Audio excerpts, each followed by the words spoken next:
ഈശോ മിശിഹായ്ക്ക് സ്തുതിയായിരിക്കട്ടെ. ഇന്ന് ഏപ്രിൽ 28 കത്തോലിക്ക സഭ വിശുദ്ധ ജിയന്ന ബെരേറ്റ മോളയുടെ തിരുനാൾ ദിനമായി ആഘോഷിക്കുകയാണ്. 1922 ഇറ്റലിയിൽ ജനിച്ച ജിയാന്ന ഒരു ഡോക്ടറായിരുന്നു. പക്ഷേ അവൾ ഒരു ഡോക്ടർ എന്നതിലുപരി മനുഷ്യരെ സ്നേഹിച്ച ഒരാളായിരുന്നു.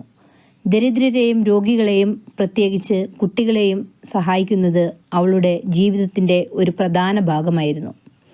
അവൾ ഒരു നല്ല ഭാര്യയും 4 കുട്ടികളുടെ അമ്മയുമായിരുന്നു. കുടുംബജീവിതത്തിലും സമൂഹ സേവനത്തിലും അവൾ ഒരുപോലെ ശ്രദ്ധിച്ചു. എന്നാൽ ജീവിതം എല്ലായ്പ്പോഴും എളുപ്പമല്ല. ഒരു ദിവസം അവളുടെ ജീവിതത്തിൽ ഒരു വലിയ പരീക്ഷണം വന്നു.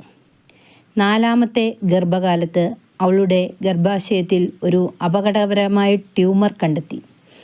ഡോക്ടർമാർ അവളോട് പറഞ്ഞു, നിന്റെ ജീവൻ രക്ഷിക്കാം, അല്ലെങ്കിൽ കുഞ്ഞിൻ്റെ ജീവൻ രക്ഷിക്കാം. ഇത് ഒരു സാധാരണ തീരുമാനം അല്ലായിരുന്നു. ഒരു അമ്മയുടെ ഹൃദയം പരീക്ഷിക്കപ്പെടുന്ന നിമിഷമായിരുന്നു അത്. പക്ഷേ ജിയാന എടുത്ത തീരുമാനം അതിശയകരമായിരുന്നു. അവൾ ശാന്തമായി പറഞ്ഞു, എൻ്റെ കുഞ്ഞിനെ രക്ഷിക്കണം.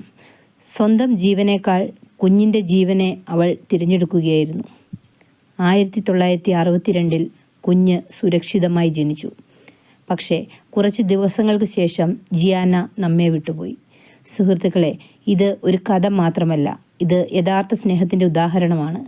ത്യാഗത്തിൻ്റെ ഏറ്റവും ഉയർന്ന രൂപമാണ് ജിയാനയുടെ ജീവിതം നമ്മെ പഠിപ്പിക്കുന്നത്. സ്നേഹം വാക്കുകളിൽ മാത്രമല്ല, നമ്മുടെ പ്രവർത്തികളിലാണ്. മറ്റുള്ളവർക്കായി നിൽക്കാനും അവർക്കായി എന്തെങ്കിലും ത്യജിക്കാനും നമ്മൾ തയ്യാറാകണം. അവളുടെ ഈ മഹത്തായ സ്നേഹവും ത്യാഗവും കാരണം 2004 അവൾ വിശുദ്ധിയായി പ്രഖ്യാപിക്കപ്പെട്ടു. ഇന്ന് നമുക്ക് നമ്മോട് തന്നെ ഒരു ചോദ്യം ഉയർത്താം. നമ്മൾ മറ്റുള്ളവർക്കായി എന്ത് ചെയ്യാൻ തയ്യാറാണ്? ജിയാനയുടെ ജീവിതം നമ്മളെ പ്രചോദിപ്പിക്കട്ടെ.